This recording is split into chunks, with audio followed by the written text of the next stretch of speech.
উনুনের গনগনে আগুনে ধোয়া ওঠা ভাপা আর চিতই পিঠার স্বাদ নিতে হুমড়ি খেয়ে পড়ছেন মানুষজন।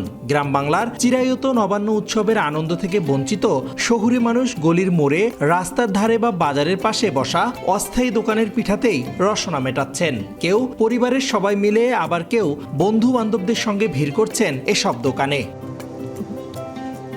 নতুন চালের আটার সঙ্গে খেজুর গুড় আর নারিকেল কুড়ার ভাপা পিঠার অসাধারণ স্বাদ প্রতিদিন সন্ধ্যায় রসনাবিলাসী বাঙালির মনকে টেনে আনে। ধনেপাতা, পুদিনার চাটনি, চ্যাপা মাছের ভর্তা, শুটকি বা সরিষে বাদামের ঝালের সঙ্গে চিতই পিঠা খাননি যারা, তারা বুঝবেন না শীতের রাতে কিভাবে শীত তাড়ানো যায়। আমাদের গ্রাম বাংলায় ভাপা পিঠার একটা প্রচলন আছে, সেই থেকে গ্রাম বাংলা থেকে শহরেও এই প্রচলনটা চলে এসেছে।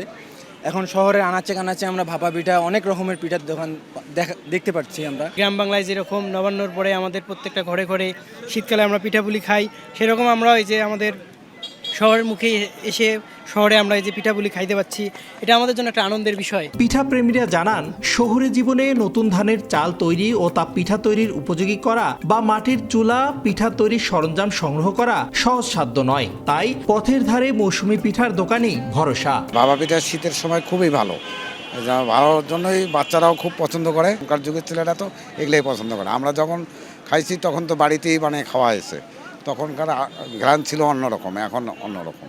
যাই হোক, তবু ভালো। রংপুর নগরীর পার্কের মোড়, দর্শনা, পায়রা চত্বর, সিটি বাজার সহ বিভিন্ন এলাকায় 3 চাকার ভ্যানে করে পিঠা বিক্রির এই আয়োজন চোখে পড়ে। শীত এলে তারা বিভিন্ন গ্রাম থেকে শহরে মৌসুমী পিঠা ব্যবসায়ী বনে যান। কিছু দোকানি সারা বছর পিঠার ব্যবসা করেই খুঁজে নিয়েছেন জীবিকার পথ। তবে বেশিরভাগই মৌসুমী ব্যবসায়ী। দোকান ও স্থানভেদে 700-800 থেকে 3-4 হাজার টাকা পর্যন্ত বেচা বিক্রি করতে পারেন তারা। বেশিরভাগ পিঠার দোকান চালান স্বামী স্ত্রী আর তাদের ছেলেমেয়েরা। প্রতিদিন 1600, 1700, 2000 এরকম করে বিক্রি হয়।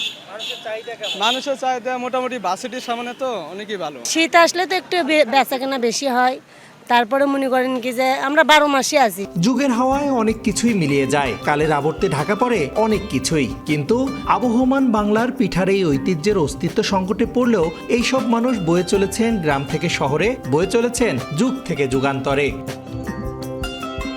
রেদওয়ান হিমেল, সময় সংবাদ, রংপুর।